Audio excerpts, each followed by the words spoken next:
Hi guys! So I was watching Heidi Kim yesterday and I saw her video 5 things that I would change about my wedding. Well, our wedding was kind of a disaster in a lot of ways, although it was good as well. So I thought that I could probably come up with 10 things. Number 1, and this is a big one, our maid of honor ended up not helping us as much as I thought she would at the start. Basically, she promised to do a lot of things that never happened, like, you know, help me shop for my wedding dress, help me plan basically the entire wedding, you know, and I thought at the time that, oh wow, she's a godsend, this is amazing. She was actually one of my singing teachers, so it made it really, really awkward later on. But anyway, it basically ended up being her wedding starring us kind of thing. She was very, very, very pushy and domineering.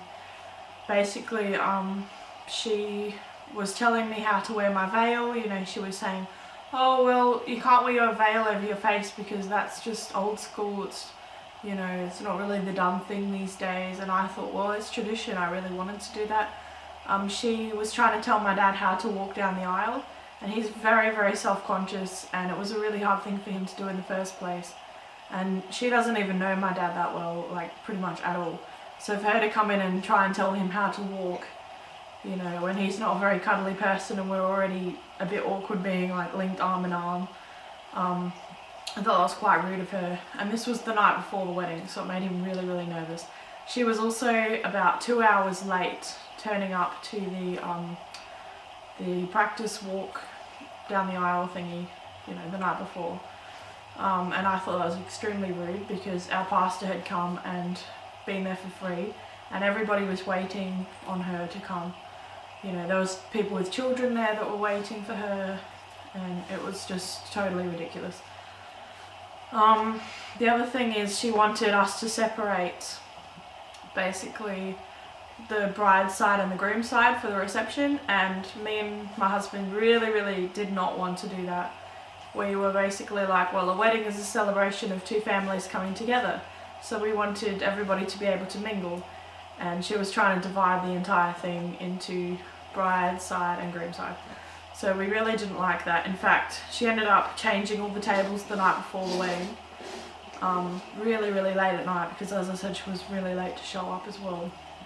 And my husband was furious. He was tossing and turning all night, which made for a very grumpy wedding day.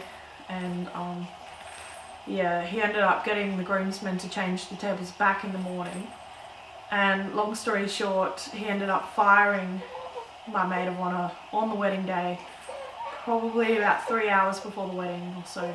So she came at 10 AM, yeah, about then, and she was fired like within half an hour, which I felt a little bit bad for, but I do understand the reasons and I agree with them in hindsight. So yeah, long story short, she was basically just trying to control the entire wedding. She also wanted us to change our entire tablecloths and everything. My brothers had so very nicely put all the table scatters out already, which took them like a full hour to do. And she just came along after everything was set up and she was like, oh, those are the wrong tablecloths, here, you should use my ones. And it was nice of her to think of it, but it really did kind of dishearten my brothers, who had spent hours and hours arranging it exactly how I wanted. And the end result was not what I wanted. It was worse. The scatters had already been, you know, like played with, so they weren't all nice anymore. They were like crinkled, and they just weren't organised how I wanted them in the end. So I was really disappointed with that.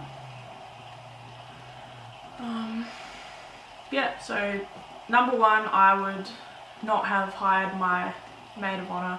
I would have just got my best friend to do it, which is what I was going to do in the first place anyway. Number 2 was my husband's hair. I had insisted that my husband did not cut his hair. I wanted, you know, those really nice, like gelled back hairdos, you know. I thought long hair would look so handsome. Not like really long, but you know, like longer than normal. But looking back at the photo, it didn't work. It looks really shaggy and like something from the 60s or, you know, a weird generation ago. And I really, really wish that I had got him to have a nice haircut, because I looked quite nice and he looked a bit ugh. So whoops, that was my fault and I regret it now. Number 3, I set up a wedding registry, and basically only like 2 people used it. I think we even put money towards setting it up, like a little bit, and only 2 people used it, and it just did not work at all. It didn't get used.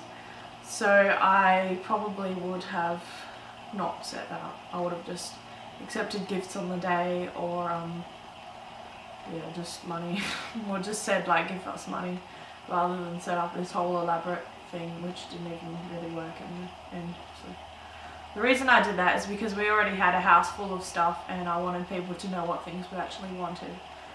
Well, at the wedding we got a surplus of mugs and cups. That's pretty much half of the gifts we got, and we did not need them.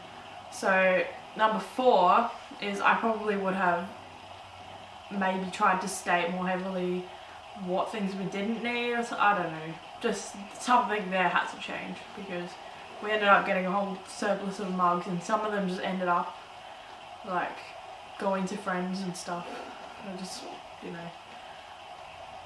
Number 5, I really regret that I was not assertive when guests were sort of confronting me and wanting to say hello and things like that.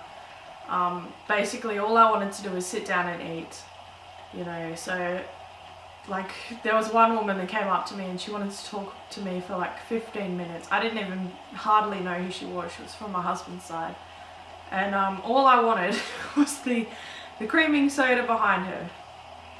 You know, all day I'd been wanting some creaming soda. I was really thirsty, and by the time that she had stopped talking to me, the creaming soda was gone and there was like hardly any drinks left at all. So I would have just politely said, excuse me, can I please get a drink? Instead of just standing there awkwardly wishing that I could have had a drink. So the next one, which I think is number 6, on that same note, I would have made sure to fit like a whole half hour in between the wedding and reception where me and my husband could eat. Or on the other side of that, I would have had a full bridal table set up where we got served first.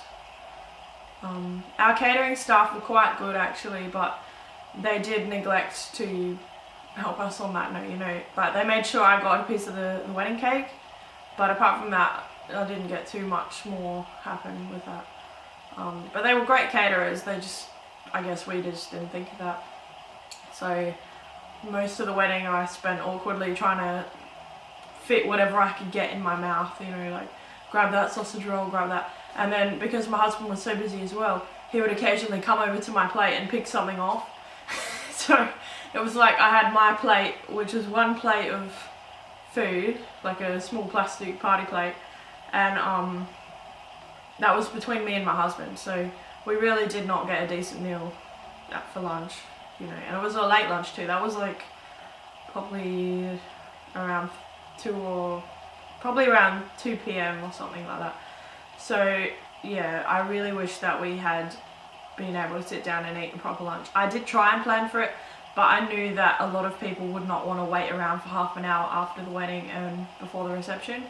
But now I realise that that time is crucial for the bride and groom, and if the guests don't like it, they just have to deal with it, because it was our wedding. So I should have just not catered so heavily for the guests, and I should have just made sure that me and my husband got to eat something. Number 7, I really regret that I didn't have any kind of fairy lights or elaborate roof decorations or anything. Even though our budget didn't exactly allow for elaborate roof decorations and the time that we had didn't, I really wish that we had had something like that. I just look at everybody else's weddings and there's like fairy lights and fog machines, and it's so much more romantic, and I just wish that I had something like that. Number 7, I wish that I had a decent look at the altar flowers and or got somebody to film or take photos of them. There's only one photo where you can see them in the distance, and I really wish that I had got that, because I requested those flowers specifically. It was a really lovely thing for the florist at our wedding to provide those, basically because it was at a church, we just got her to get the altar flowers that was going to be for the Sunday service a day early. They were absolutely beautiful from what I can tell, but the picture's so small, and the one time that I actually saw them in real life and like, you know, next to me, I was just running trying to get my wedding dress on. So I didn't even have a look really, and I regret that. Number 8, I wish that we had left the reception earlier.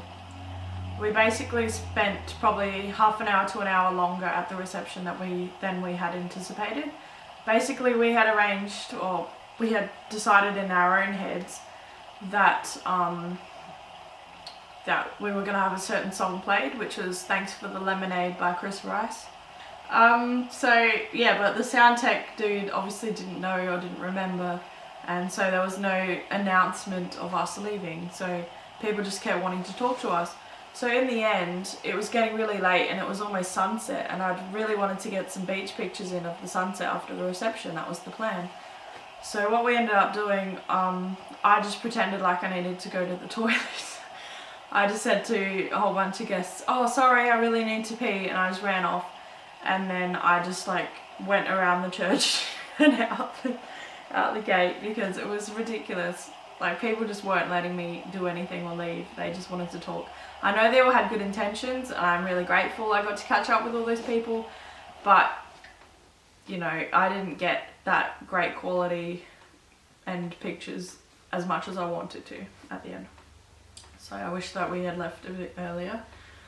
And on that note, because of that, which is probably going to be number 9, I regret that we didn't get any jetty shots or any shots at places like the Botanical Gardens or anything like that.